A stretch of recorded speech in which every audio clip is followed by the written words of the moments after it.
Hello, everybody. Welcome back to the podcast. It's been a while because we've just been really busy and haven't been able to get everything. We have lots to talk about.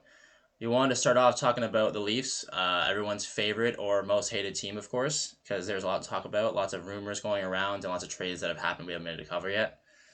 So we thought we'd talk about the maybe the Nyes rumors and maybe the Bobrovsky rumors first, and then we can move on to the trades after that. Yep. Yeah. So what are your thoughts on Nyes potentially getting traded?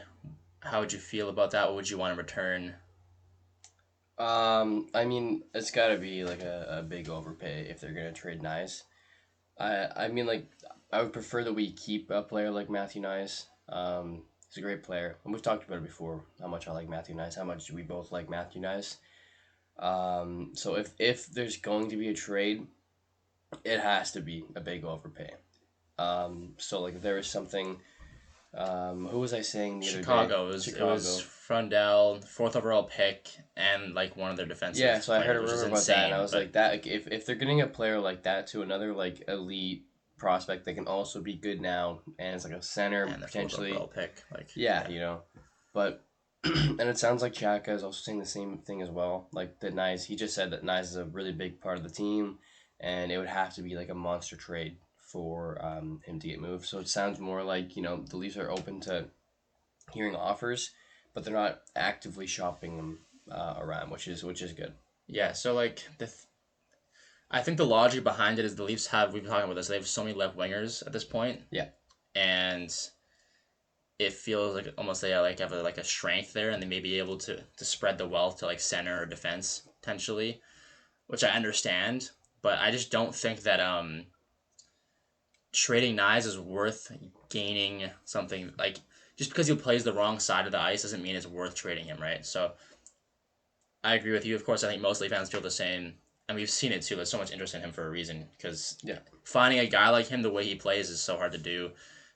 The physicality, the mentality he has, all those things. It's very, very like hard to replace. So unless they're getting something massive, it's a big no go for us. Like I don't want to see him. I'm nervous every day, like looking at my phone to see if he's been traded. I really hope it doesn't happen Yeah. because there's been times where it feels like everyone's saying like, yeah, it's almost like just a matter of time, basically. Depends who I've listened to. I've heard people say that, and so yeah, I really hope that they don't. I feel like it'd be a big mistake. Like you said, unless they're getting a massive like overpay, let's just stay away from that. Because looking at their lines right now, like we were talking about this too, McKenna could play on the right side, right? Yeah. I think it's a good chance he might do He that had anyways. like if you look at similar like players, like everyone compares him to Patrick Kane, Kucherov. Those are guys actually that played on their off wing, and they were very dominant doing so because they're so good at cutting into the middle of the ice. And so I think McKinnon could fill that same role and kind of be a right winger, Yeah. even though he's not an actual like There's right been hand examples shot. of that for years and years Yeah, and so years. Same if thing that we. happens, he slots in the right side. Nyes just fits on the left. Matthews is down the middle, and your second line is Willie's playing the right side as his natural wing. For now, it's Tavares playing second C, and then your left winger can be a number of players, probably Callan at the moment, which I'm happy with personally. Yep.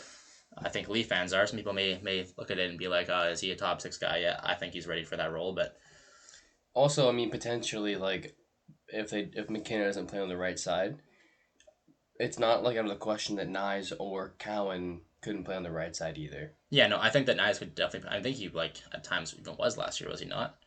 I don't know, He but I might think have he been. I definitely don't could. know. Like we were saying, like his physical style of play, like I even was telling you, like his ability to drive the net and kind of hold people off, even maybe benefits him being on the opposite side of the ice more than being on his strong side, right? Because he can kind of keep the puck to the outside and fend people off like that.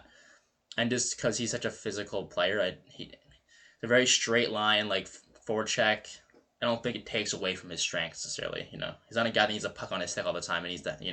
Yeah, I mean, the biggest concern with having guys on their off hands, like on their off wing, is just their ability to be able to break out the puck, right? Yeah, And it's true. so they just need to be able to be comfortable on their backhand mainly, and like And that's McKenna why I is think very, yeah, yeah, like that's one of very, very McKinnon comfortable on his strengths, backhand. right? Yeah, Is like they talk about how good this kid is on his backhand.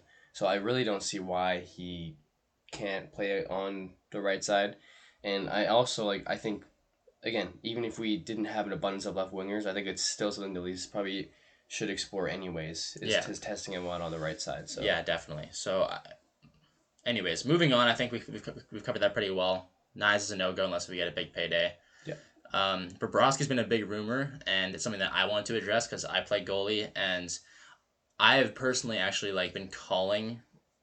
Maybe there's a little bit of bias for me as a Leaf fan, but like I think Bob is kind of due for some regression, and we saw it this year. Now, like I think part of it was because he just went to 3 cups in a row. Like that's gonna put a lot of toll on your body for any goalie. We saw the Vasilevsky, and he's in his prime, and Bob's like 36, right? So, but I don't like buying into players that are starting to decline in their late 30s.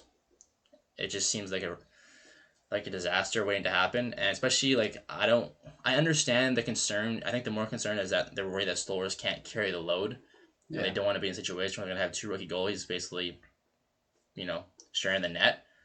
But I don't think like that Bob's the solution, especially no, considering the term and the money he's looking for. Now, if he wanted to come in on a deal where he was getting paid like a reasonable contract for 2 years, I'd be more open to that potentially maybe. But and even then, I'm not like a huge fan of it. But I don't love the idea of it. I like apparently we're also in on Bennington too. I I just feel like you think that you're not strong enough in net. It doesn't mean you have to reach for solutions that aren't really solutions. no, It feels yeah. like you're just trying to make something out of nothing, basically. Yeah. Oh, if they really felt this uncomfortable with these two goalies, Why then trade why Wool? trade Wool? Yeah, That makes no exactly. sense. That's ridiculous. So I mean, obviously, it's all just rumors, right? It's all Yeah. speculation. Like I'm not going to criticize the management group until they actually make that move and make Yeah. that, in my opinion, make that mistake. But yeah, I wanted to quickly cover that because Yeah, Bob. He yeah, said he wants like 4 or 5 years, doesn't he? yeah, he wants I think 4 more years, and he wants like 6. He wants the Brad Marchand contract, and that's why he's like Right. he wants that is because. And I understand from his point of view, he's like, I've been here, I've been winning with the team, like I have done all this for this organization. It's my turn to get paid. Like you guys just gave Marchand, who's the same age as me, a guy who's never played for this team until last year, the deadline, that contract. Why can't I get it? Right. So I understand why he feels that way. It's understandable. But that being said, who fucking cares? It's not our problem. Like Yeah. he's not worth that. I'm sorry. Like you're not gonna give a guy who's his age, especially a guy who's like who relies so heavily on his like athleticism like him. It just the older he gets, the more he's gonna be, I think prone to injury and just prone to not being able to handle a large workload, right? Yeah. And I understand too people talking about like, well, they had that Stolar's connection and everything, and they played together, and it's like, well, I don't fucking care. Whatever, dude. Yeah, Yeah. That shouldn't be your reason for doing that. Yeah, That's not. it just That's not a good seems like enough reason. really, really bad logic, like really like weak logic. That's something that you just bring up as like, oh hey, by the way, there's also that, right? That's not Yeah, that shouldn't be selling you on the idea of signing or trading for somebody. yeah, yeah, definitely. Okay, and then moving on, Morgan Riley. We've been hearing lots of rumors with him, obviously, for a while. It's felt like it was like we're just waiting for this to happen and him getting traded. But and he had his 4 team list. I think they're all Western Conference teams. I've been hearing recently that actually this may not actually happen, Yeah. and I'm not really sure. I'm just speculating, but I feel like the reason is because they're not satisfied with the return they're gonna get for him. Yeah. I think that they want something decent in return, and I think they're getting a lot of like we'll take him off your hands kind of thing. I think the one thing additionally that could be playing into this as well, like on top of that, is the fact that I mean, let's cut Morgan Riley some slack, right?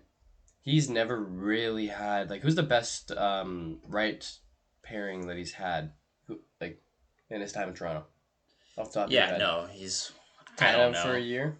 He didn't even play with Tanev really. Yeah, exactly. Right. I mean, you're thinking of like I don't know Shen, Yeah, Luke like Shen when he came back. past his prime Shen or Ron Hainsey or I don't know. Like Zaitsev.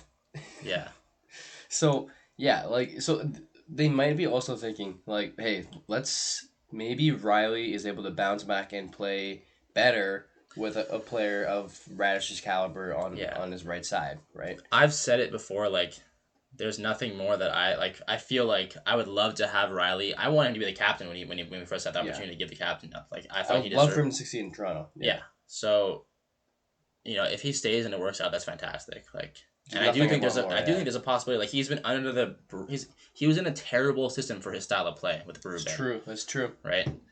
And he's now playing. If he does play this year, he'll be playing with a coach that has coached him before, and in my opinion, coached him during his much better years when the power play was running when he, like really well with him running it. I mean, he won't be running anymore because Radish is here, but you know, I think there's an argument to keep him, especially because they have like there's no like they have still have cap space to go and make moves if they want to. He's not restricting them, and he's still a good defenseman. Additionally, too, with having Radish as the other pairing defenseman, and then you have Tanev bumped down to your second pairing with McCabe probably. We've seen them do super well as a shutdown pairing. So then you can also take a lot of that burden away from Riley as well and shelter him better. Yeah, And I was gonna say like the key is too like he has to get less minutes. If he's playing for this team next year, it's got to yeah, be like 17 minutes a night. he needs to be deployed differently. Yeah, he's got to be much more intentional with how you use him. Yeah, Right, and I think if you do that, he can succeed.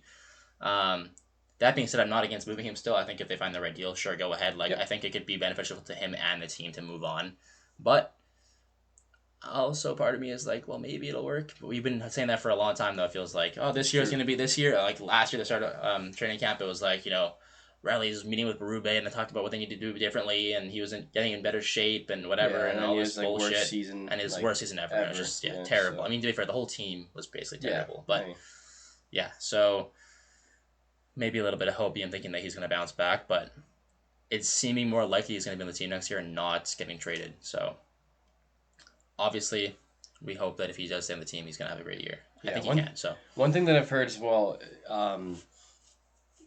additionally, like now that the Riley rumors, like trade rumors, are starting to come down, is like the Leafs are shopping Brandon Carlo out a little more. oh yeah, I've heard that too. Yeah, Yeah, definitely. So that could be another thing to pay Yeah, attention to. I've been hearing. So Carlos an interesting one too because I've been hearing that the Leafs want like mid picks, so a couple of them. I'm thinking probably like a second and a third, second and a fourth, maybe kind of thing. Mm-hmm.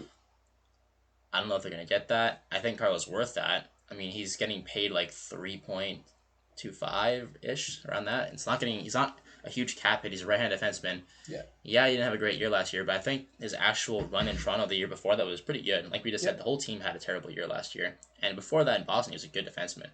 Yeah, He and played plenty of big minutes with McAvoy. Like he had his role and he played it well, and I think he can still do that in Toronto for a cheap cap hit. Like as a right-handed D-man, and it's one of those things too. Let's say the Leafs have a terrible year next year and things go terribly wrong. If he has a good year and bounces back and stuff, then I just realized my fucking. yeah, If he has a good year and bounces back, then he could be like very valuable. Yeah, I mean, deadline, right? the thing is, with the way this decor is shaping up is like it looks like he'd be playing on the third pairing, right? So having Brandon Carlo as a third pairing D man, Yeah, and that's true like as well. he's just gonna be put in even more of a situation to succeed, right? Like let's do like if we pretend the lineup is like stays the same as it is right now. If they were to do like Riley Carlo as their bottom pairing, right? I feel like it's a strong bottom pairing. Like that could be a good bottom pairing. Yeah. Right. If Carlo can get back into that shutdown role, Riley can have more freedom to play against like shittier opponents and have that offensive flair to him still, and maybe be able to defend better against like worse opponents too. And you have McCabe and Tanev as your middle shutdown pairing, and then I don't know OEL and Radish, or maybe that doesn't work. Maybe you got to find something else. But like you could see the decor forming to the point where it looks pretty good on paper. It's not like it's the best decor in the league, but it's serviceable for Well, sure. we're also forgetting about the guy we got from Philly, Oh yeah, that's true as well. Emil Andre. Yeah, Milandre. And I'd like to see that kid play because he's got really good underlying numbers defensively, and he's got some like offensive upside potential. So yeah, I mean, might just be another reason too why they want to move a defenseman because he plays right side, right? Um, No, left side. I think he plays left side. I believe he plays left side. Yeah.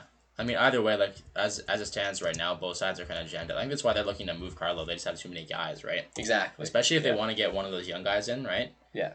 Because the Leafs do have defensemen too. They can play like left-handed defensemen that have shown they can play on the right side. Like McCabe can do it.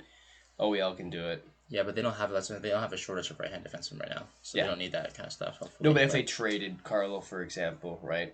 And if one of them was doing it on the third pairing, then I don't feel terrible about it. That's true as well. Like, but I mean, they also still have like we're saying they have. I mean, Danforth could honestly play this year. It's true. And they have Bellavenu, I think that's how you say his name. Yeah. So between those two like younger defensemen and even Shadwick too, like so Yeah. they have some guys that are maybe ready to take that A lot step. of You internal. want to have Yeah. us like some room for them to push up. I mean, I think injuries will naturally like happen in a season. They'll probably get chances through that happening, but you still want to be in a spot where you're like, okay, like this guy's a fringe guy, and these guys can battle him out and push him out, right? So yeah, I think, and then also there's Myers too. Myers is still on the team, so I don't know if how he stays on the team, like if like what's gonna happen there, if they're just like gonna like I don't know put him on waivers or what, That's but probably what's gonna happen. Yeah. or see if anyone wants to trade like a fifth round pick for him or something. I'm not sure, but they definitely probably are still one move away. Yeah. But I think right now the decor looks solid, and if Riley stays, like I said, like third pairing, it's not bad. If they were to trade Carlo too, William Villeneuve and Danford are both right-handed as well. Yeah, so it does give room for one of those kids to try and break into the scene. So I wouldn't mind trading Carlo. Like I was saying though, the return right now it seems kind of low. Feels like you're buying a player super high and then you're selling him super low, Yeah, that's which true. I don't love. Yeah, But I I agree. understand that you have to do what you need to do right now to make this team better. So sometimes you got to just live with that kind of shit and move on with it. Yeah. Right. So I guess we'll see where they go from there, right? I guess we can quickly talk over the trades and stuff, even though we kind of already were talking about them in our talks here. But the Radish trade, Yeah, trade. sign and Signing, trade. really. Yeah. Yeah, there's a lot of discussion on the contract, of course, because that's the big part of it, not the fucking fifth round pick. No one cares about that. That's a reasonable price to pay to get him signed early, I think. Yep. 8 years at what is it, 8.5, right? 8.5, yep. Yeah, so I think looking at that contract and you look at like what Radish did for Tampa this year, seems to be a lot of confusion in the hockey like world, and this happens a lot with the Leafs because people hate the Leafs, and so whenever something happens to them, they have to act like you know like they've lost like half their brain. Radish played in the NHL before this year. A lot of people seem to think that he was like a seventh D man scratched every single game and like was barely playing. Like the year before this, he played I think 74 games and he had 37 points or something like that. So he was on pace for about 41 points that year. The year before that, he had I think 30 Pretty similar 33 numbers. points, something like that. So He was an NHL regular for 2 full seasons yeah, so before the last point being, season. the point being though is that he progressed from 82 games, 33 points, and then 73 games and 37 37 points. points, right? Which is a 41 point pace. So he's been progressively getting better, and then this year he actually was given more opportunity because Hedman was injured, and he shined. Yep. So this isn't like something, and then also another key too. Before he got into the NHL, like his first rookie year, basically, when he was playing in the AHL that year, he was a point per game defenseman. So he's had a clear progression and a clear arc where he's gotten better and better, right? Yeah. So this isn't like something where he just like was like a dog shit like terrible defenseman and came out of nowhere and had one good year that's never gonna happen again. Now I'm not gonna say that he's gonna go out and score at a point per game pace again this year, and I don't think that Leaf fans expect him to do that. That'd be pretty crazy if he did.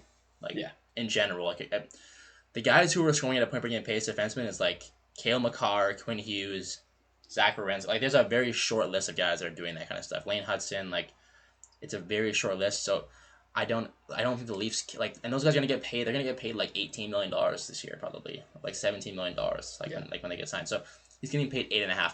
If he can produce at like let's say like 50 points a year, and be a solid guy in the back end, run the power play, that is a fucking huge win Well, for this team. They have never had a right-handed defenseman that's anywhere close. We were just talking about this with Riley. They've yeah. never had anyone close to this.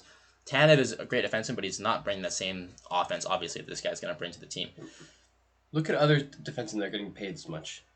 Darnell Nurse. Yeah, but you can't just bring up shit No, I know, contracts but to I'm just justify saying. this one. Okay, Bouchard, for example. How about Bouchard? Bouchard isn't all bad. Bouchard's, He's making 9.5, I think. yeah, but Bouchard just scored 94 points this year or some shit like that, bro. He's a good defenseman. I mean, Yeah. I'm not going to sit here and, like, act like he's perfect because he's not, but he gets a bad rep because people just shit on him because he has those highlight mistakes. You actually look at his player profile, he's actually not bad defensively, and he's one of the best scorers in the game as a defenseman. Period. Yeah. He is worth that contract and more, in my opinion. I don't think it's actually a bad contract, especially with the cap going up. But I think that this is going to be the going rate for like good to comparing guys pretty soon. Yeah. Like pretty soon. We just saw. I mean, fuck, who just got paid? Like I can't remember who now. I think someone got paid like five and a bit, and they're just like a middling defenseman. I wouldn't be surprised if Logan Stanley gets paid like probably like $5 to $6 million a year this year. Logan Stanley, okay, like that's where we're at right now. This is people are forgetting that we're in this new era of the cap growing like crazy, and so we're going to see contracts where people are like, "What the fuck? That's an overpay," and it's like, well, the cap's going up so much, it really is not. Yeah. And then as far as the later year goes of this whole deal, and I think this is an important like part of this because the cap is going up so much, there are going to be teams that cannot afford to reach the cap ceiling, right? So while we're in a cap like era, a salary cap era, if the salary cap is high enough, it almost becomes like it's kind of a salary cap era. Like for the top teams, it is, right?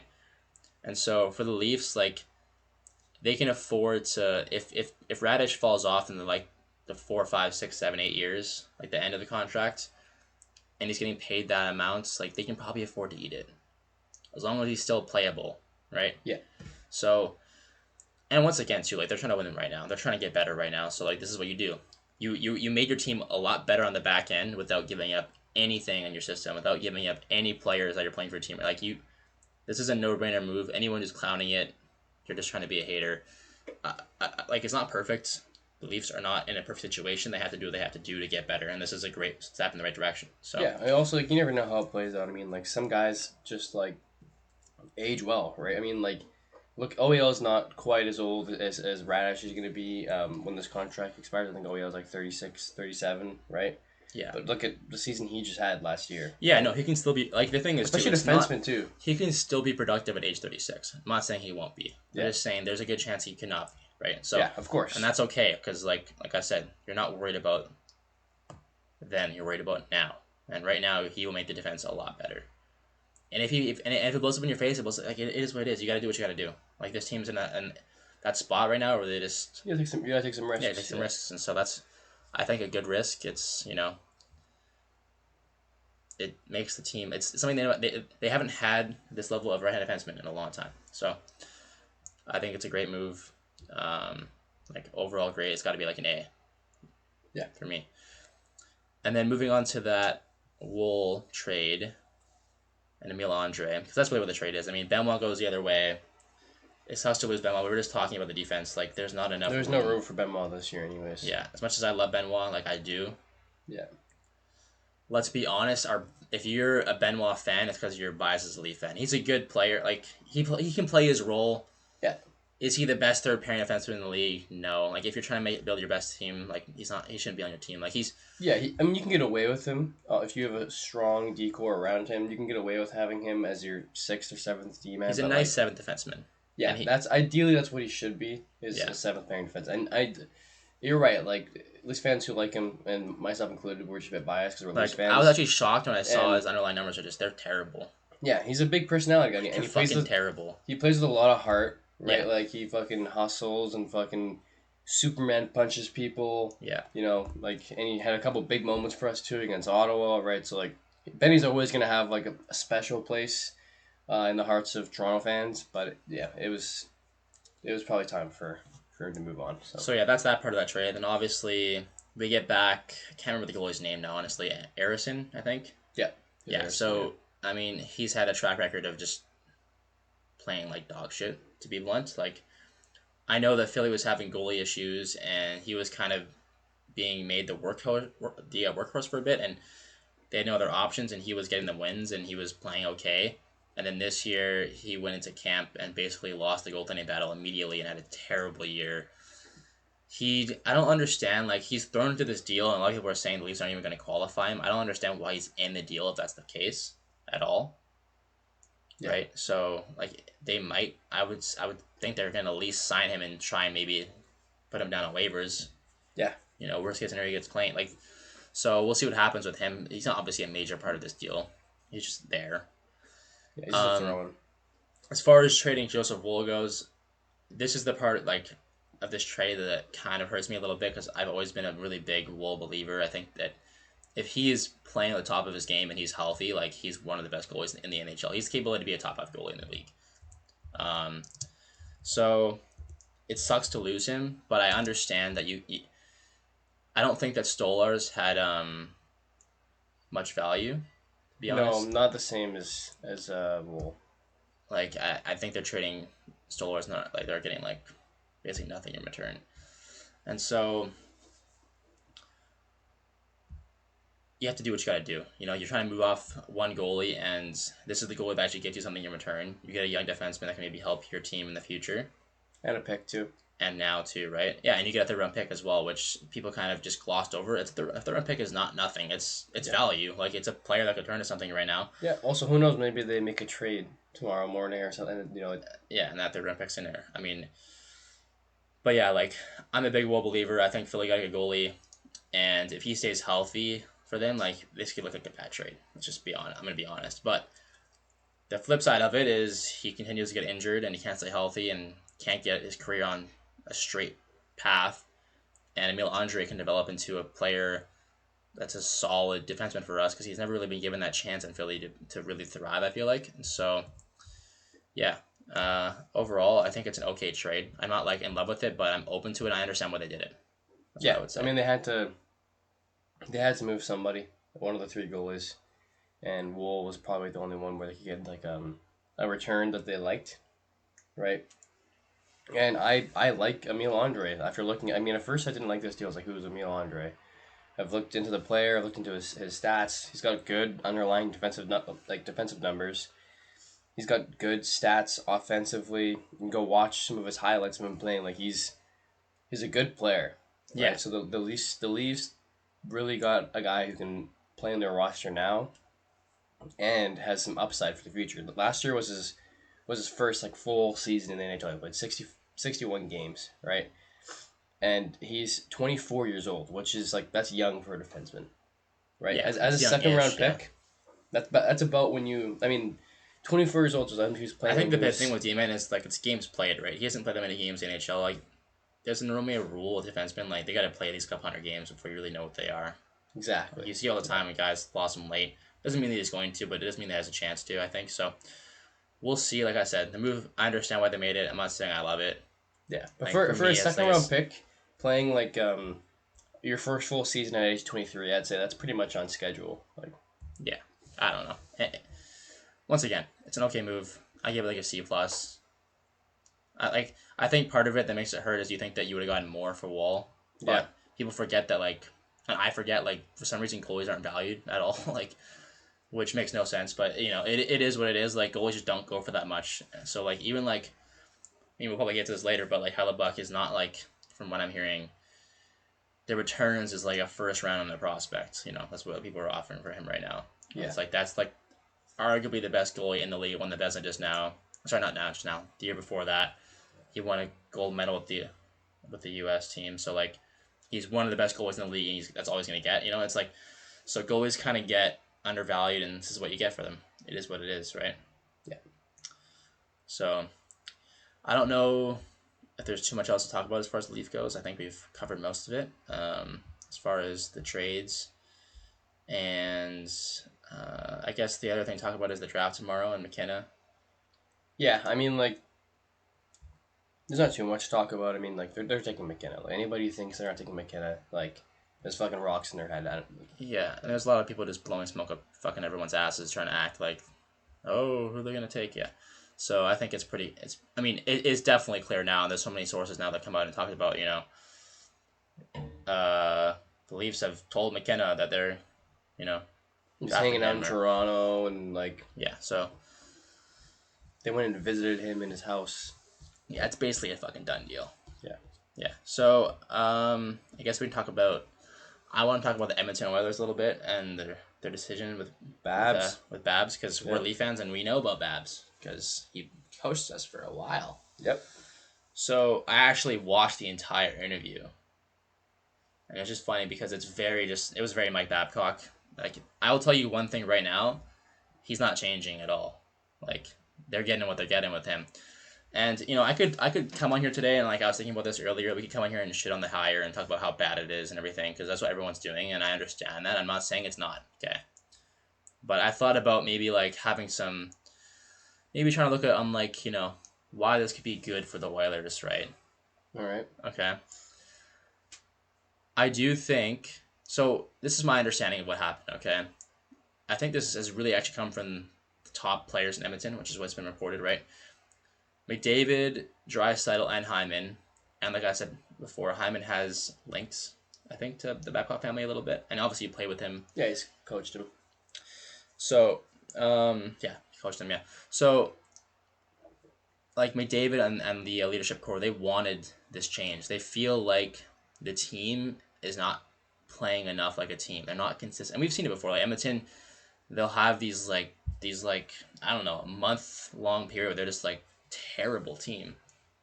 And that's Yeah. when we're seeing all those Evan Bouchard highlights, and then everything is going terrible, and and everyone, and then all of a sudden, like, a month later, they just turn on, they're fucking going, like, win like 18 out of like 25 games, and they're just like lighting the league on fire. So they feel like they're missing that consistency, and they're missing that overall team game when they're playing defense every line, like, playing the right way. They think the Babcock can bring that for them, right? So they go and they talk with him and they discuss like what we're doing wrong, what we need to do better, and they think they need to be pushed by someone that can bring that fire, and tell, like, just yell at them like you're not doing good enough. And like listening to Connor too, I heard about him talk about the hire. He wants to be pushed. He wants Leon to be. He wants everyone to get pushed harder, and he wants someone to come in there and basically rip them a new asshole. So I understand that side of it. And then the other thing I was gonna say, and I actually forgot what I was gonna say now. So maybe you wanna. Yeah, I mean, here's what I was gonna say. I mean, like, my thoughts on the Babcock thing, right? I think Babcock is a fucking dinosaur, right? I think he's a fucking fossil. But if there's any team in the NHL where I think that Babcock could go to and it could work out, it's probably the Oilers. So that's the one thing I will say. Like, I think Babcock is a questionable hire, and I understand all of like the media roasting Edmonton and saying it's a bad hire, but It's not even roasting. They're just like they can't believe they're letting a guy who's basically a fucking bully. yeah, But I think but they want if that. They want to get bullied. yeah, Like that's that's what I was what gonna say. like Yeah, McDavid has a kink right now. He wants to get bullied. Like this is what this is. Like yeah. If there's a team, in the NHL where Babcock would succeed, I think it's his team. So yeah, and this is clearly like desperation, and they've talked about that, and they're asking that in the interview, and they're like, no, I don't think this is whatever. So, but yeah, I think that this could definitely push Edmonton in that direction. The question is not about. I think the actual product on the ice could get better from Babcock. I still believe that as far as like looking at the game, he sees the game like very little people do, and he's very good at analyzing the game and figuring out what needs to be done better. And we saw this in Toronto. Like he wouldn't play Matthews, and we were always upset because he wasn't playing, Matthews enough or Marner enough or Willie enough or whatever, right? It's because he likes to have a team, like overall team. Everyone buys in. Everyone plays their role. Everyone, yeah, and that's how you win games. That's how he's won, gold medals and Stanley Cups. And but you still gotta play your top guys. Like McDavid still needs to get 20 minutes. Like you do, but I'm just saying that that's maybe been a bit of an issue with this team is that it's McDavid's like hop in the dry cell and McDavid backpack, or we're fucking losing basically yeah, it's true. every year. So I think they're trying to build more of like an overall like they've realized, and this is what I've been saying for a long time, is like this, and everyone knows this. They're not built right. Yeah. They're not, and so they play Florida, who's built like every part of their team is just like almost perfect, and then McDavid is like perfect, and then but the rest of the team is just holes, Yeah. and they just don't match up well enough. Now that being said, I don't think Babcock magically makes like once again, this is what I will say. What amazes me, this team has done everything but get a fucking goalie. Like they have made a million different trades, signings, terrible decisions, and they've gone so far to hire Mike Babcock, but they will refuse to just go out and pay for a goalie. That's Yeah. one thing that amazes me. It But makes no sense. and Babcock can't fucking fix that. Like the goaltending cannot be fixed by him. Well, and, So and then Edmonton tries to say that there's no goalies in the market, where it's like that's just not true. Like well, that's just them. That's just them like pandering the media. why not trade for Joseph Wool? Like, for example, off the top of my head. Yeah, like, that would have been a fucking fantastic trade. I don't know. That's actually like they should have went out and been like, "Fuck you, Philly. We're offering like 2 seconds and this." Like Joseph Wool is way better than Tristan Jarry. Like not even fucking close. Yeah. Not even close. If Joseph Wool's in those series, like and like once again, Wool's a great goalie, but like not even the best goalie. Like like they've never tried out anyone that's like around that level at all. No. Like it's always like the fucking like the scrap pile. Yeah, it's like they fucking didn't do their homework and threw some money at Jack Campbell and it didn't work out. So then they just got And we scared. called that shit too. Yeah, I we did called that call shit that right away. shit. And I'm not gonna get into that here, but like Yeah, but like it's almost like they got scared after that. They got burnt once, and so they're like, yeah, no more. yeah, they got burnt once because they like just did a stupid thing. Yeah, Like if they just did a little bit more, like had a little more patience, yeah. And right? I don't even think I don't want to dwell on this too much, but like signing Campbell wasn't necessarily a bad move by then, but they needed to give a guy like him like a short contract. Well, he didn't want a short contract, right? He wanted Yeah, that long contract because true. it was like he had that big year with the Leafs and everything. He wanted to get paid, and Edmonton was desperate. Yeah, he had like 2 big years because he had that year where he kind of took over when Freddie was hurt, and then the following year he played well, but then didn't play well in the playoffs. Yeah, yeah. Okay, so I feel like we've covered that. I mean, there's like I was saying, I could see why they decided to go this way. I don't. It's definitely gonna either fucking work out gloriously or it's gonna all burn and collapse. Yeah, And David's probably gonna be gone. So either way, that's probably gonna happen anyways. So we'll see what happens there. It's actually kind of exciting. I'm kind of looking forward to see what happens. yeah, Honestly. So moving on, we're gonna talk about some of these trades because there's been a lot of trades since we've been gone, and we literally had one day that had more trades in like 12 hours than we've had, or at least big trades than we've had like in the last 2 years. Probably. yeah. No, the NHL is getting active. Yeah, and it's probably a result of just like the cap going up. I think is that what's really it's causing that it. And the shitty and shitty like market. how dry the free Yeah, there's agency no market free agents, is, and we've right? seen already. This is why like you see Toronto going out and they're getting their guy, and you see we're talking about it right now, but obviously, Tuck gets brought by Washington too, right? So, but the first thing I want to talk about with you actually was the Chicago and Buffalo trade with Byram and the fourth overall pick. I feel like that is the most controversial trade right now Yeah. because a lot of people think that Chicago overpaid for Byram. In fact, I don't think people think it. It's not like the objective consensus truth. It's not really up for debate. Yeah. I wanted to not so much talk about the pick. I mean, sorry, the trade. I mean, well, a little bit, but I want to talk about the Blackhawks and like contrasting it with the San Jose trade, right? And what San Jose did, like you just see two young teams with San Jose and Chicago that are just run Completely just different. completely differently, and they both have a star, like superstar in the making, basically. Yep. I would obviously like lean celebrity being the better player, but they're both fucking like like potentially generational talents. I mean, Yeah, they're both so, franchise players. They're both like gonna be that's your guy. yeah, and we've talked about this. Like, I mean, I've been banging this drum for such a long time.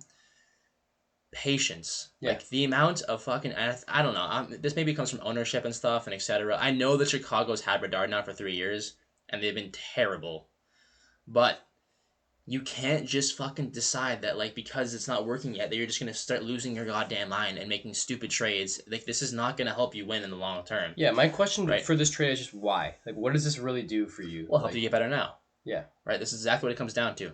And so you look at San Jose, right? They make this trade. They traded. I mean, the main part of that deal was they trade the 9th overall pick, right? Sorry, Ottawa trades the 9th overall pick to them, and they get Eklund in return to Ottawa, right? yeah, So that trade, and they also got, I think they got another prospect from Ottawa and a 3rd-round pick. So like they got some, Point being is they moved off a position of strength with Eklund because they knew that they could draft Misa. Misa. Sorry, not Misa. They already have Misa. Sorry, Stenberg, yeah. Yeah. So they knew they could draft Stenberg. They know that they believe, and I agree with them. This is probably what they're thinking: is that Stenberg's an upgrade over Eklund, right? Yeah. So they can just upgrade there, and then they can get that 9th overall pick and get one of those D-men later in the draft. Because most people feel this way. From what I've heard, a lot of NHL teams feel the same. Is that there's quite a large tier of defensemen, and yeah, like some of them are maybe a little better than the other ones, but like generally speaking, you can pick anyone in that tier, and you feel like you're getting a really solid defensive prospect. And there's a very good chance that one of those guys is going to be there at 9. So now they can, instead of reaching on Chase Reed at 2, they can take Stenberg. They won't get Chase Reed at 9, obviously, but they're going to be able to get somebody.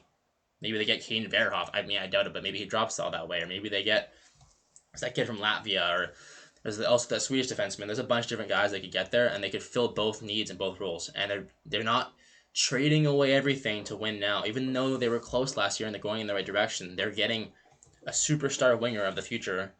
And then potentially another good defenseman because they have no defense, right? And they use their power to get, you know, younger and better, honestly. Yeah, that's honestly the ultimate And test then of we have patience. Chicago, who like their GM is terrible. Let's just be blunt. Like he's done nothing but just make terrible moves. Like it's been awful. But you trade the fourth overall pick, which has extreme value, for Bowen Byram, who's never been a top pairing defenseman in his NHL career yet. Now it doesn't mean he can't be at some point, and he also wants a massive bag, Yeah, right? So once again, does this make you a better team now? It does, yeah. Are you making the playoffs next year because you made this trade? No. Does Bowen Byram all of a sudden make you like this fucking powerhouse of a team? No. So like, what's the fucking rush? Why are you making this trade? It's so like it makes me almost think that maybe like Bedard is like like you guys need to fucking start making moves now or I'm out of here. Like this is ridiculous, right? Like I don't understand this is like insane, and this is why like if you're any GM in the league right now, you got to be calling Chicago, being like, hey, how can we help you make your yeah. team better? Like this is I would be that's all over that guy right that's now. why I was Like hoping if anyone's gonna trade for Nyes, it would be Chicago yeah, because because we were hearing some blasphemous yeah, things, like crazy, crazy things. yeah, So yeah, looking at that trade, like I said, I like it. It makes Chicago better now, but it's just terrible value. And then for the Sabres, I mean, like, what a fucking that's what a just move. what a Yeah, move! Like, oh my gosh, like you're taking a guy that is a good defenseman that you got for oh my god, what did they get him for? Some that was a forward off the Colorado. I can't remember the guy's name now. yeah, me Decent neither. player, But it but was a good trade. so you get him. You know he's not going to be able to play in your top defense because you have Deline, you Yeah, have power, right? So and he wants to get paid, so you're like, well, this isn't going to work out anyways, and you get the fourth overall pick back in return. So like you have options now too. This is what the fourth overall pick does. This is why it's so valuable. Which Chicago fucking missed. You can now, if you want to, you're probably going to be able to draft. Well, we'll see. Maybe Chase Reed depends on what Vancouver does. I think more than lucky we're going to see McKenna, then Stenberg now because they made that trade right with yeah. Ottawa, I'd be surprised if that's not the one and then too. probably Malhotra. But maybe it's Chase. But even if they don't, they're going to be able to pick. There's going to be plenty of good players for them to choose from there, right? Yeah, So they're in a spot now where they've just and like once again, I would be surprised if they move this pick to help them win now because as good of a trade this is for Buffalo, they've gotten worse. They just lost Tuck, and they've lost Byram, right? So you need to try and add back some of that. But what a trade for Buffalo, like AA plus for fucking Buffalo, like that's amazing that you could get a fourth overall pick for Bowen Byram. Like congratulate. Oh, it was Casey Middlestat. That's what the trade was for. So yeah, they basically traded Casey Middlestat for a fourth overall pick. yeah. Well, and also having Byram to help them on their fucking like playoff push this year too. Yeah, Got a little bit of something out of that yeah, too. and you got to use them for a little bit too. That's true as Yeah, well. Okay, so what other trades do you want to talk about? I guess we talk about the Washington St. Louis trade next. yeah, Actually, I guess we can talk about both Washington trades because we're just talking about the Tuck trade too. yeah. So Washington's Signing. it's interesting what they're trying to do right now. It actually makes me think like people are saying, well, maybe like OV's done now, like because they're making all these trades and they're trying to fill his spot. I'm thinking maybe they're trying to be like, hey, OV, look at this shit. Yeah. You got to come back. Only We're one gonna more win year, this. buddy. That's what I'm thinking. That's what I'm hoping for Yeah. because is Washington making like the highest value moves? Like we're talking about the contract with Radish. I mean the contracts with Tuck is even more questionable. I mean it's 8 years for $10.5 million, Yeah. That's a right? lot of money. So you get Tuck and they trade away. I think it was a third round pick and then some other like I think it was David Camp or something like that. They threw back the other way. So Whatever. it's a sign and trade, but the contract is what matters, like we were saying with the other deal, right? Yeah. So it's a questionable contract, and like relating this back to Radish really quickly, I think that Radish could be worth that money like now if he has a good year. Mm-hmm. Like I don't know if I guess Tuck probably is worth that, but like just barely worth that. 10.5. I mean, 60 point guy, 60 to 70 point guy, hopefully a 30 goal ish guy. That's probably worth about that. So if he can maintain that for a few years, the same thing as with the Leafs, right? Like you're happy with it for Washington, right? Yeah, it's true. I think a lot of Makes people you aren't better used now. to also like you said earlier about like the cap going up, like that number now equals that. You can Like hide it, yeah. If you can ten and a continue to just half be million like a few years ago was like one of the top yeah, players in the league. Where now it's like okay, it's starting to become a little more like regular. yeah. I think we're gonna start seeing like top end, like third line, and picking that soon. Honestly, like we're gonna see a crazy shift in the NHL as far as contracts go. People aren't ready for like the change that's happening, but it's the same thing. Like later in this in the contract, if he's playing third line, he's still serviceable, and like you can probably deal with that contract. You can probably bury it and be okay with it, and especially if it helps you win now, right? So, and then of course the big trade was the one that actually was a trade is the Kyrou trade. So they give up Connor Michael, 16th overall pick this year, and then another prospect. So this is a trade I have mixed feelings about. I feel like it's good for the Blues too. I mean, Michael's a good player. Yeah. And you get a good pick and a prospect. And Kyrie has had a bad year. Now, do I expect him to bounce back? Yeah, I do. So I think for Washington, you're happy too. You're getting a solid top six player here. You know, and almost if he's playing like Jordan Kyrie, he should be a 30 goal, almost point per game player. Yeah. Right. So you had him. You have Tuck. Right. If OB comes back, like you're looking at a team right now. It's all of a sudden. And one thing I will say too, I think what Washington's thinking a little bit as well is this division they're in is kind of weak. It's true. Yeah. I mean, we just saw Philly and Pittsburgh, and like the teams up there they have to jump ahead of are not very like strong. Yeah. Right? So if they can just add a few pieces, which they just did, some real pieces, and obviously they lost John Carlson. But I think overall they made their team much stronger, and they can make a push, you know, to be top of that division behind Carolina probably, right? So it makes sense for me. It also is one of those things though where like I'm like, well, are you guys really gonna win? Like, is it worth it to do all this shit now? But that being said, I guess it's the same thing with the Leafs, right? You gotta do what you gotta do. You're in a bit of a weird spot, so Yeah, at least you're in a bit of a different spot though, because like Willie and Matthews aren't like old, right? Like they're not young anymore, but like 20 well, Washington years has a old. bit of a complex core, but yeah, Yeah, their core is really like interesting. yeah. And then the Calgary, New Jersey, we get the Simon Nemec finally gets traded, right? I think this is one of those trades that is hard to assess right now because like Nemec hasn't really like done anything yet that you would want him to do, but he's still so young, right? Yeah. And if he grows into a player that you hope he could be, that he was supposed to be when he got drafted, I mean, what they paid for him is completely fair value, right? And they got rid of, I think, they got rid of picks that have conditions on them, so they're not going to lose any like top end talents for it. They're just going to be giving up like later round picks in the first round. So, and for the Devils, I think they just get ammo, right, to go out and try and probably make a move. I don't know who for. I mean, I haven't really heard many Devils rumors, so I'm not really sure what they're looking at. But I think for both teams, it's a trade that kind of makes sense, and it's a trade that's going to be. We're gonna have to wait a little bit and see, where it goes. Like how the careers progress and how the picks what they turn into as far as like what they get traded for. To really evaluate this trade fully, but I think it's like a fair trade. It makes sense for both sides, I would say. Yeah. Yeah. Okay, I think that covers all the big ones, right? The other thing I want to talk about was before we sat down today, like just like I think 15 or 20 minutes before we started recording, we heard that Jason Robertson rejected a trade to not the Flames, the Kraken. Yeah. Right. And I think they were offering. I'm not 100% certain off the top of my head, but I think it was around $15 million for 8 years. Yeah, I think that's something absurd, like something like that's like whoa, like, and so I wanted to get into the Seattle thing a little bit because I don't know what the fuck they're doing. Like, yeah, I like these guys. We talked about impatience with the Blackhawks. Seattle is the fucking like poster boys of fucking like being impatient. So they want to be Vegas so bad. Yeah, and they forgot that they even if they want, like, they can't because Vegas went through a different process than they did, right? So instead of like this team, which I understand they're a new franchise that they want to make money and they want to expose their fans, they want to have a terrible team when they start out. I understand that aspect of it, but they've put their team in the greasy middle and they're stuck there.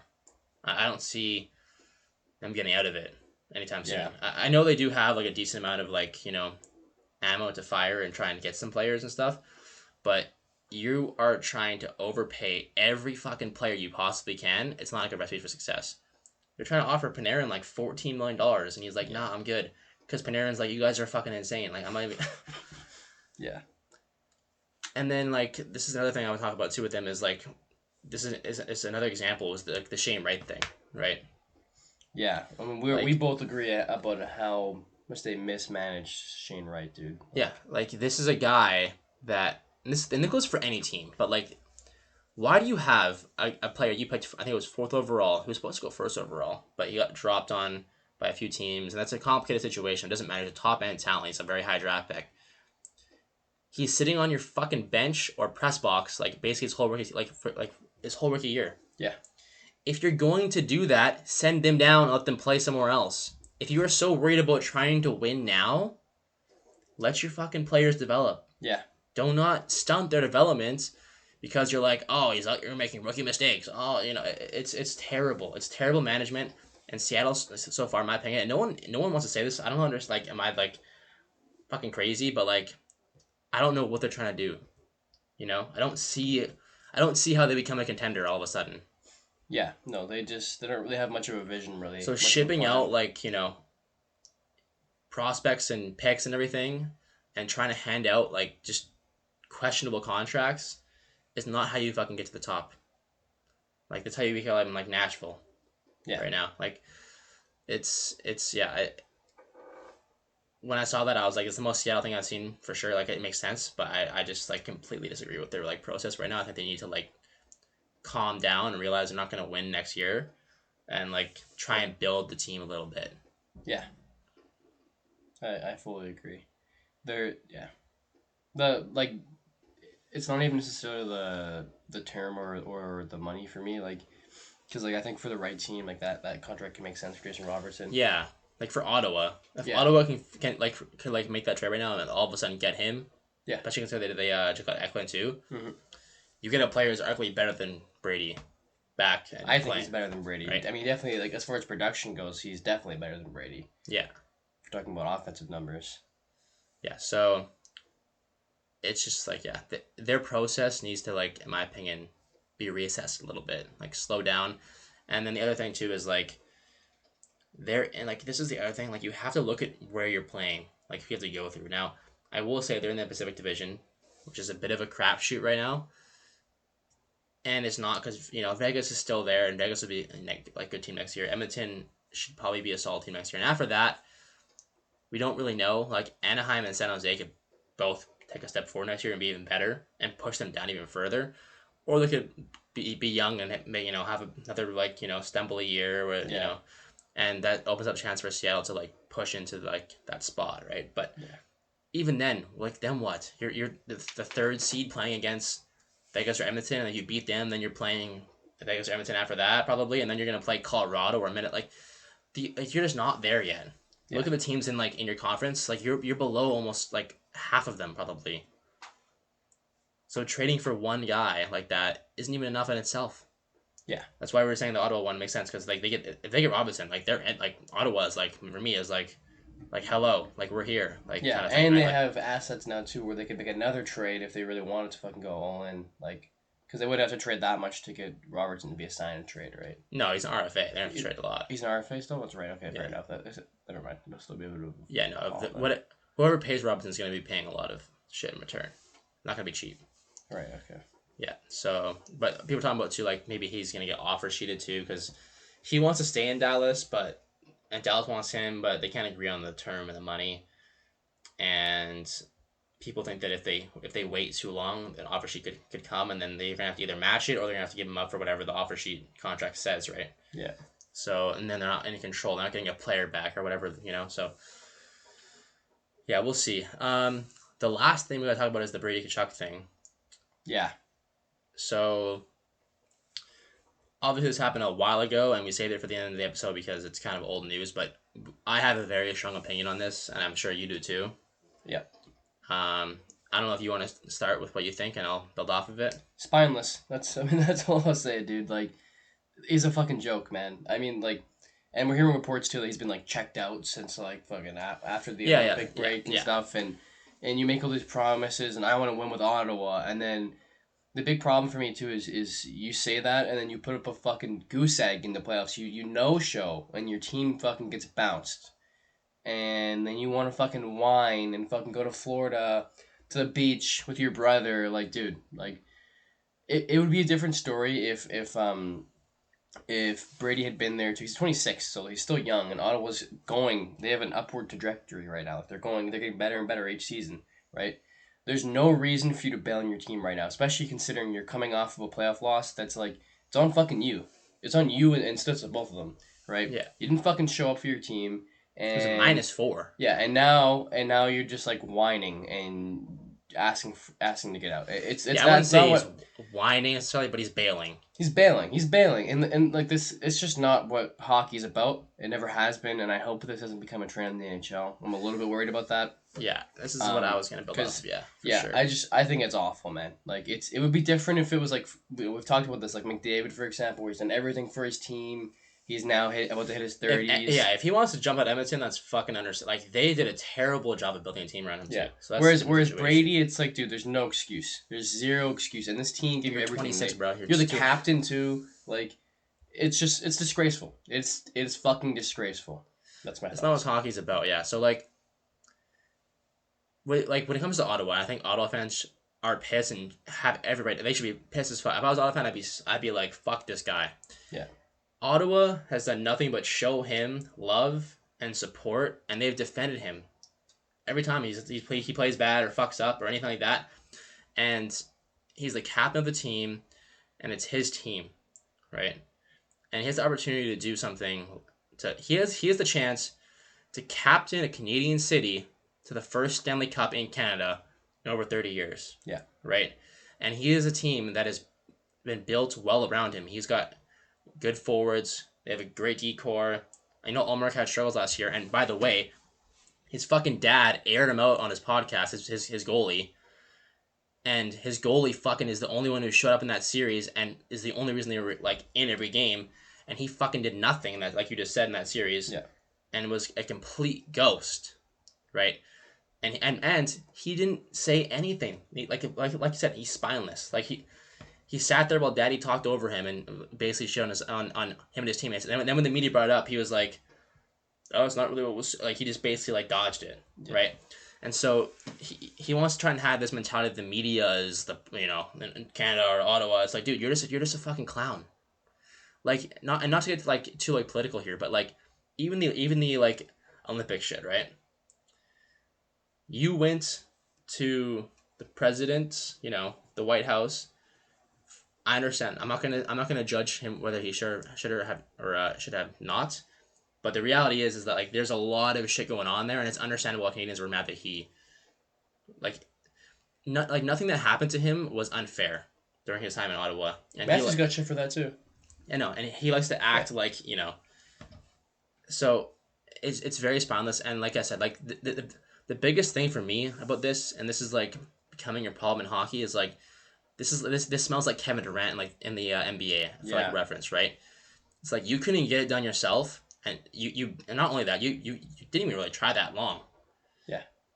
Like things got hard for a little bit, and you bailed to go play with your big brother in Ottawa, in Florida, and have him and his buddies bail you out and try to win you a cup. It's fucking pathetic. Yeah. It's honestly pathetic. If you win a cup too, you should almost be like, it's like, yeah, you won, but it's not your fucking team. It's their fucking team, and you just jumped on the fucking ship for the ride. Yeah. It's like, who wants to win like that? Like, where's the honor and the fucking pride and like, like he had the chance, like I said, to carry a Canadian team as the captain of it to a Stanley Cup. And they were just getting going, and they built a good team, and they have a chance to do damage. I think Ottawa's a good team. Yeah. Right? And they have assets still as well. Like, and he just bailed. And it's like, it's fucking pathetic. It's the like, is it like morally wrong? No, whatever. Like, you do what you want to do with your life. I understand people talking about like, well, it's his life, only gets one chance. I'm like, yeah, I know, and he's doing a fucking bad job right now. Like when he looks back on his fucking career, I guarantee you, if he has any fucking spine at all by then, he will regret leaving Ottawa. Yeah. Because if he's a fucking man, like later in his life, because right now he's not. He's a little fucking boy. The way he's acting, if you ask me, he will look back and be like, even if he wins in Florida, it's not gonna. It'll feel like a fucking like. Did you see the 4 teams he released to the 4-team list? Yeah, that's the other thing too. Florida. That's Vegas, the other thing too. He Minnesota. yeah, he released 4 teams and then acted as if like they were all players and they weren't. It was only Florida. And then he goes later on his fucking podcast, which by the way, like he's like a fucking it's the most NBA like this guy is like NBA like fucking like it, anyways. He fucking goes on his podcast and he's like, putting my brother aside, I love my brother, but I came here cuz every time I play Florida, they feel like, they have a chance to win. Basically, and it's like I joined because it's a good team and they have a chance to win. Dude, you're fucking lying, and like, there's nothing wrong with you wanting to play with your brother. You can just admit that. But like, why are you trying to fucking dodge that shit? Like it's we all know you went there because fucking Matthew's there. Like if he's fucking in Vegas, he's going to Vegas. If he's in Tampa, he's going to Tampa. Like, dude, I know he's fucking stupid. We're not stupid. It's not fooling anybody. Like, Yeah. so like not only that, it's just like, dude, do you think everyone else is just dumb? And it's sad too because honestly, like I liked Brady. I thought that I've tried to say before like Matthew should be more like him. I'm fucking glad he's not because my goodness, like what a fucking shitty captain. He might be the Yeah. shittiest captain in the fucking last like 30 years. Like what the fuck? You can say what you want about Matthew to Chuck because he left Calgary too, or whatever, but it's different. At least Matthew didn't fucking go and join a fucking Yeah, team he didn't jump on the that bandwagon. had been to 3 Stanley Cup Finals in the last 4 years. Like, Yeah, so yeah. It's like it's not a ring that doesn't count, but it's a ring that doesn't count in your heart, bro. That's all I'm gonna say. yeah. And now, on the other side, there's Ottawa's side of this, and if you're an Ottawa fan, you're listening right now. I think Ottawa did exceptionally well in finding value in this. Like they did a really good Yeah, job I think considering the overall they got a spot. pretty good return. Yeah, Right, 3 first-round picks, a second, well, and and look what they just turned it into. yeah, they already got Eklund. Yeah, that's a fantastic move, and then they still have assets, Yeah, right? So I mean, is Eklund equivalent to Brady? No, but he's still a good young player that's going to fill a huge chunk of that yeah, thing. and like who knows, down the line, maybe he could be right. Yeah, exactly. And he's buddies with, what's his name, too? Zetterland Yeah, on the team. They played they together back in the day. Eklund is not only an immediate solution, sort of, but also a long term one as well. So you're getting like a future asset in him, but also a guy who can help you be competitive next year in replacing the Chuck. So Yeah, but yeah, I think the main point is, like, you look at, like, hockey players, like, I think a great example is look at Sidney Crosby, right? he's a perfect example in all He's a guy sports. who's never wanted to take too much money. He's always been about the team. He's never gotten involved in management or coaches or whatever. He just goes out there and plays and does his job. And he believes that he will produce the results and it will get them where they need to be. Right? Yeah. And that's why he's been successful in his career. Brady is just doing the exact opposite. He's doing the reverse Crosby or maybe the reverse Eric Stahl. Right? Eric Stahl's not the great example. And like I can guarantee you the Stanley Cup that Eric Stahl just won just now with Carolina because he stuck there for a long fucking time. He could have bailed a long time ago and no one would have batted an eye. I would have been like, fair enough. He stayed there forever and believed they would win, and they finally did. And that cup's got to feel so fucking good because of that. Look at Ovi, bro. Brady could win 10 cups in Florida, and none of them like combined will feel anywhere close to what Eric Stahl's Stanley Cup feels like, bro. I can guarantee you that. Ovechkin, I think, is the perfect example because because Eric Stahl, at least, like, he did win one when he was young with Carolina, like way like 17 years ago, I think He it did. was. No, Ovi too. Ovi, franchise player, they couldn't get it done, and there's all this talk forever, and then finally 2018 he breaks through after what was it, 13 years or something, Yeah. right? Like, People forget that it's not just about winning. Okay, like winning is great and everything. It's about you build that shit. but overcoming. You build it. Like Yeah. it's not just about the cup. It's about what you did to get there. Yeah. Right? Everything you went through as a team, everything you went through, for the last 10 years with all your teammates and coaches and everything and the struggles and to finally get through and win that cup. When you just jump fucking wagon and go play on a different team because they're stacked and you go win a cup, like that doesn't fucking count. Yeah. Took the easy way out. It's just disgraceful. Anyways, I mean, we can just rant on about the same thing forever, I guess, but Yeah. All we can really say is that I think I speak for both of us when I say I hope this doesn't become a trend in hockey. I Yeah. know some people were comparing this to like Hughes or whatever. They're like, oh, American player. Like, I don't compare it to Hughes. I think that Hughes wanting out of Vancouver was completely reasonable. team was dog He shit. played well for his team, and the team, the owners are fucking terrible and have done a terrible fucking job. They won't even fucking get a practice They facility. finally got one now. Yeah, they finally did after when it took their fucking like coach leaving. It was a good coach, like Yeah. like Hughes had every reason to be like, yeah, I'm sorry guys, like I can't deal with this. I want out. You know. Yeah. So, yeah, we're starting to see, of course, like, seems like a lot more people that are just like, it's inviting this like, even Hellebuck, you know? Like, does he have, like, yeah, they had a bad year this year, I understand, and he's getting older and he wants to win. But it's like, dude, you've played like shit in the playoffs, like, almost every year. It's true. Almost every year. Like, the only thing that needs to change is you, not your team. It's fucking you. Look in the mirror, buddy. So it's like, once again, you couldn't do it yourself, so you want to go jump ship somewhere else. They feel like they can do it for you. It's not what winning's about. Yeah. It never has been, never will be. Like, it's just does not count the same. And so, like, that's an example of it. And even like Werenski, if he decides he wants to get out, it's like we're starting to see a trend happen. And yeah, like I'm getting a little concerned that this is turning into, like, fucking diva NBA already. Like, it's out of nowhere. Yeah. Again, it goes back to what we're talking about too with the, like, the no move clauses and everything. These players are getting too much control and too much fucking, start, like, young players getting, a million minutes a game and 100 points and big contracts. Like, they just come in the league, just think they just own everything. It's just the humbleness, the honor, like, all the things about hockey, like, it feels like it's being a little lost, Yeah. Even this year they got rid of the suits. No more suits. You have to wear suits. It's like, I hate that. Yeah. yeah. It's part of the game, man. Throw on a fucking suit. Like, Yeah.